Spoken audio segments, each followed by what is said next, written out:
My wife's secret affair came to light when she accidentally sent me the wrong text. It was a regular Tuesday evening.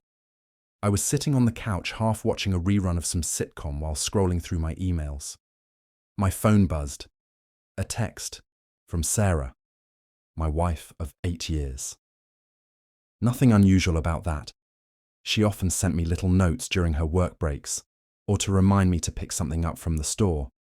But this message stopped me cold. I can't wait to see you tonight. Same place as last time, Exoso. At first I smiled. My mind jumped to the idea that she was planning a surprise date night for us. We hadn't done that in a while, and it would have been nice. But then, as I reread the message, something felt off. Sarah always called me babe or love in her texts. She'd never used XOXO either, it just wasn't her style. My heart began to race as a tiny seed of doubt planted itself in my mind. Maybe this text wasn't meant for me. I shook my head, trying to dismiss the thought. Sarah wouldn't do something like that. We had our ups and downs like any couple, but betrayal? No, that wasn't her. Still, I couldn't ignore the feeling in my gut. My mind began to replay moments I hadn't thought twice about before, like how she'd been staying late at work more often recently, or how she'd started keeping her phone face down whenever we were together. Don't be paranoid, I muttered to myself, setting my phone down. But the seed of doubt had already taken root. I decided to ask her about the text casually when she got home. Maybe there was a perfectly reasonable explanation, and I was overthinking things. But as the hours passed, my unease only grew. I kept glancing at the clock, waiting for the sound of her car pulling into the driveway. When Sarah finally walked in, she looked tired but cheerful. "Hey," she said, kissing me on the cheek. "How was your day?" I wanted to blurt it out right then. "Who were you texting? Who were you meeting tonight?" But the words caught in my throat.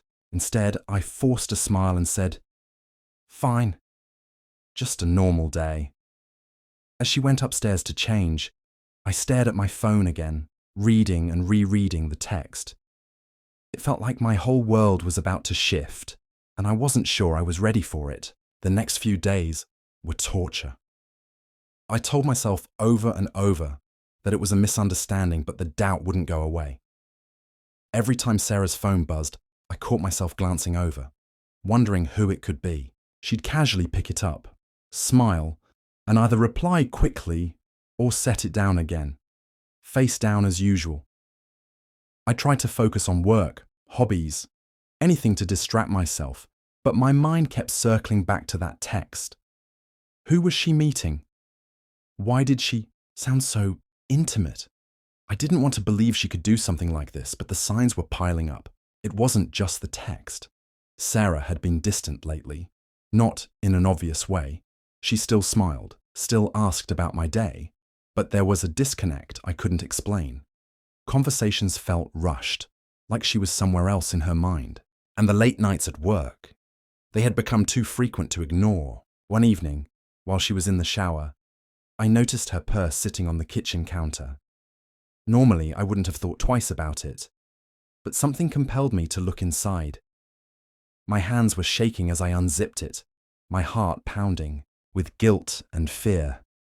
At first, there was nothing unusual: wallet, keys, a tube of lipstick. But then I spotted something tucked into a side pocket, a receipt from an upscale restaurant in town. My stomach dropped as I read the date.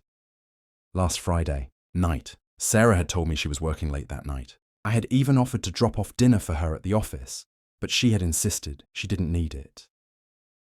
So, who was she with? I shoved the receipt back into her purse and zipped it up just as I heard the water stop running upstairs. My heart was racing. I felt like I had crossed a line by snooping, but the evidence was undeniable. The rest of the evening passed in a blur. Sarah acted completely normal, laughing at a show we watched together, even leaning her head on my shoulder like nothing was wrong. But I couldn't stop thinking about the receipt. By the next morning, I had made up my mind. I needed answers. But I also didn't want to accuse her outright, not without more proof. I decided to observe her behavior more closely. I started noticing things I hadn't paid attention to before. When I asked about her day, her answers were vague, full of generalities like the usual or just meetings. She had started dressing up more for work, wearing makeup even on days she usually wouldn't bother. The turning point came when I saw her texting late at night. We were in bed, and I had pretended to fall asleep.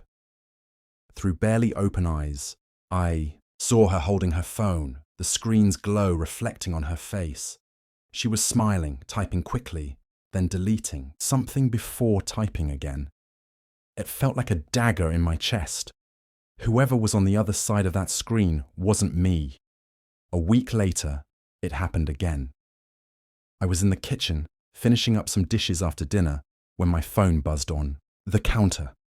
Drying my hands, I glanced at the screen and froze. It was a message from Sarah. I can't stop thinking about last night. You make me feel so alive. Can't wait to see you again soon. My mind went blank. This couldn't be real. I reread the message 3 times, hoping I had misinterpreted it. But no matter how I twisted the words, there was no escaping their meaning. I stared at the screen, a sickening cocktail of rage, heartbreak, and disbelief churning in my stomach. My hands were trembling as I typed back, "I think you sent this to the wrong person." Seconds later, I heard a sharp intake of breath from the living room where Sarah was sitting. Then, the sound of her phone being hurriedly set down. "Hey," I called, trying to keep my voice steady, though I could feel my blood boiling. "Did you just text me something?" There was a long pause before she replied. "Oh, yeah," she said, her voice unusually high-pitched. I was just being silly. Didn't mean to send it." I walked into the living room, phone still in hand. Her face was pale, her eyes wide like a deer caught in headlights. She quickly tried to plaster on a smile, but it didn't reach her eyes. "Didn't mean to send it," I repeated, holding up my phone. "What exactly were you trying to send, Sarah?" She opened her mouth to answer, but no words came out. Instead, she grabbed her phone and stared at it as if it could somehow save her. "It's nothing," she said, her voice barely above a whisper. "You're overreacting." "Overreacting," I snapped, unable to keep my anger in check any longer. "You just told someone else that they make you feel alive. Who were you talking to?" She flinched at my tone, tears welling up in her eyes. But instead of the guilt or remorse I expected, there was something else, defensiveness. "It's not what you think," she said quickly, standing up and taking a step back from me. It's complicated, okay? I didn't mean for you to see that."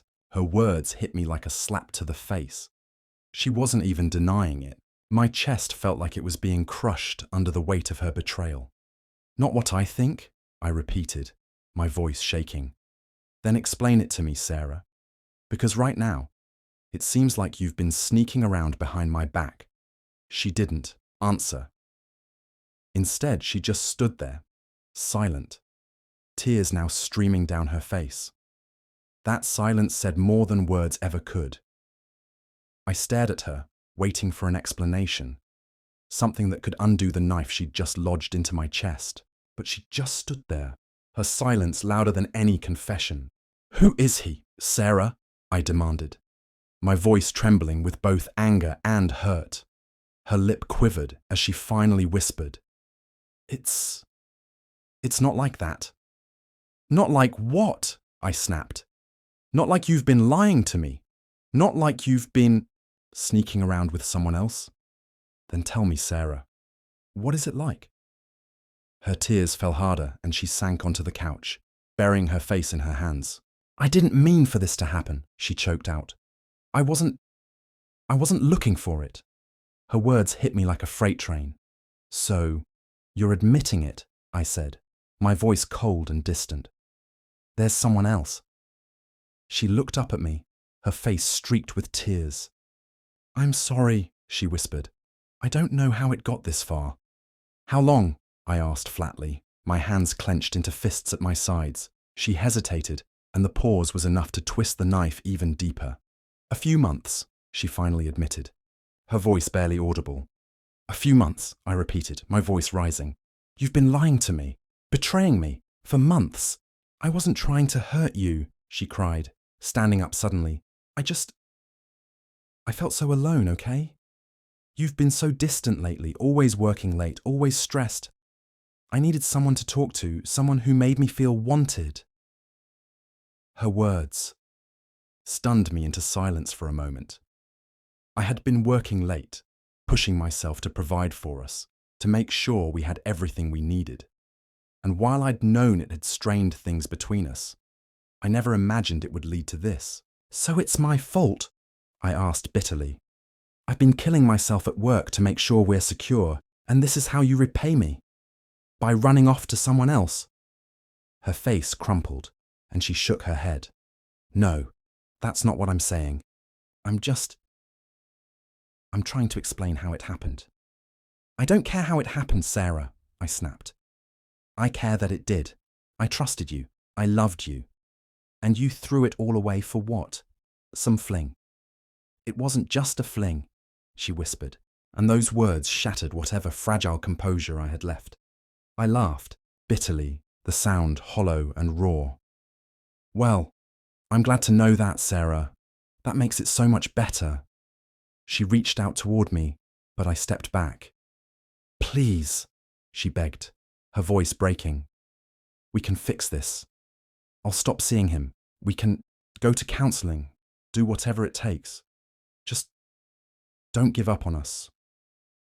But as I looked at her, all I could see was the betrayal. The texts, the lies, the months of deceit. The woman standing before me wasn't the person I thought I'd married. I need some time, I said, my voice hollow. I can't even look at you right now. Without waiting for her response, I turned and walked out the door, my heart pounding in my chest. I drove aimlessly for hours that night, the city lights blurring past as I tried to make sense of what had just happened. My chest felt tight, my mind racing with every detail of Sarah's confession. The woman I had built my life with had been lying to me for months, and now everything felt like a lie. Eventually, I ended up at my best friend Jake's place.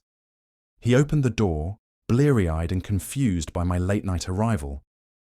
But the moment he saw my face, he knew something was wrong. Talk to me, he said, handing me a beer and sitting across from me in his living room. I told him everything, the texts, the lies, the confrontation. By the time I finished, my voice was raw and my hands were trembling. Man, I'm so sorry, Jake said, shaking his head. You don't deserve this.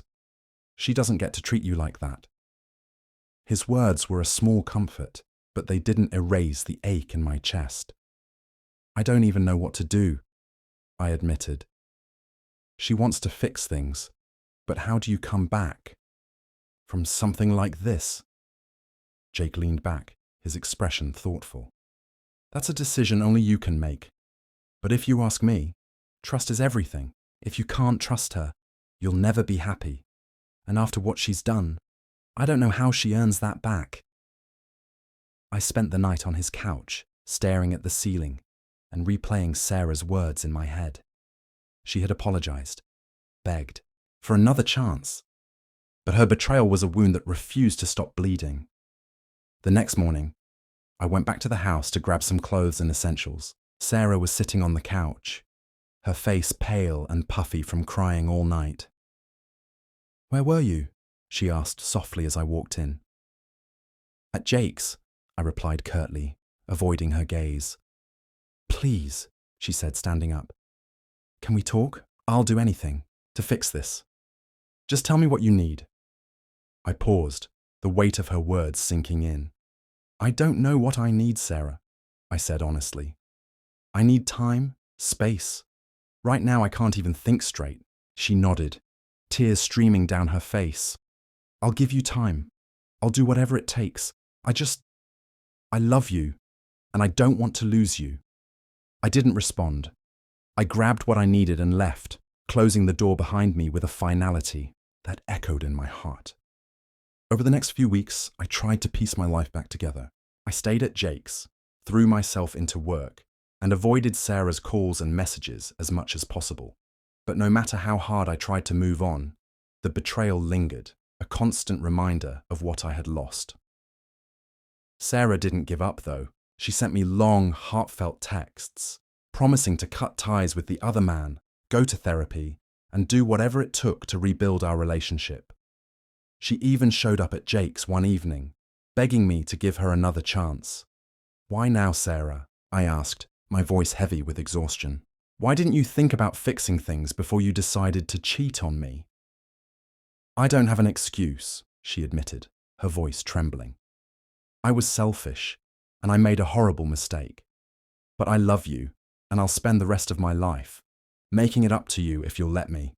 Her words sounded sincere, but how could I trust her again? How could I believe anything she said after everything she had done? For weeks, I wrestled with the decision. Should I give Sarah a second chance?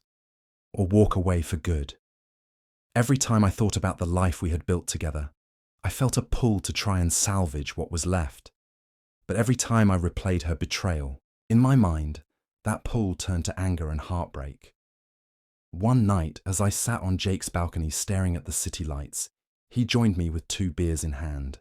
"You've been quiet lately," he said, handing me one. "Still thinking about what to do?" "Yeah," I admitted. "It's just, we had so many good years together. I can't believe she'd throw it all away like that. But at the same time, I can't picture trusting her again." "Not fully." Jake nodded, taking a sip of his beer. "Look, man, forgiveness is a choice. It doesn't mean you forget what she did. But it also doesn't mean you have to stay with her. You've got to think about what's best for you, not her, not the marriage, just you." His words hit me hard. I had spent so much time worrying about Sarah, about what people would think if we ended our marriage, that I hadn't stopped to consider what I truly wanted. That night, I made my decision.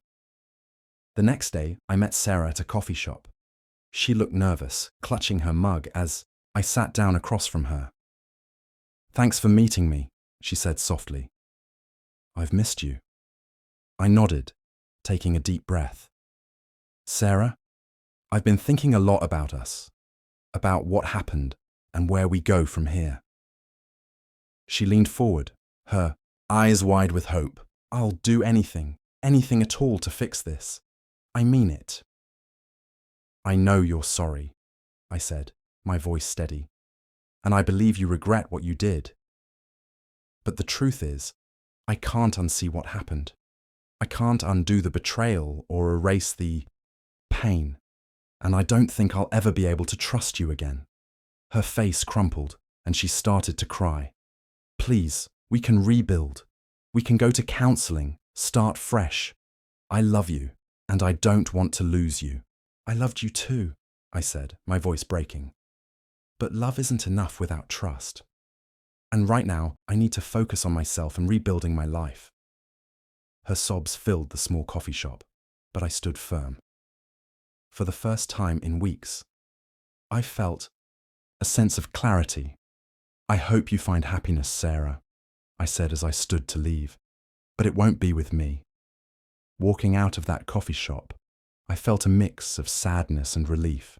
Ending a marriage wasn't easy, but staying in one without trust would have been even harder. In the weeks that followed, I focused on myself. I moved into a small apartment, started going to the gym, and reconnected with friends I hadn't seen in years. I even picked up an old hobby, playing the guitar, which had always brought me peace. It wasn't easy, and there were days when the pain felt unbearable. But little by little, I started to heal. One evening, as I sat on my balcony strumming my guitar, I realized something. Sarah's betrayal had broken me, but it hadn't defined me. I was still standing, still moving forward. And for the first time in a long time, I felt hopeful about the future. Betrayal is devastating, but it doesn't have to be the end of your story. It can be the beginning of something new, something stronger. What would you have done in my situation? Would you have given Sarah a second chance? Or walked away like I did? Let me know in the comments and subscribe for more such stories.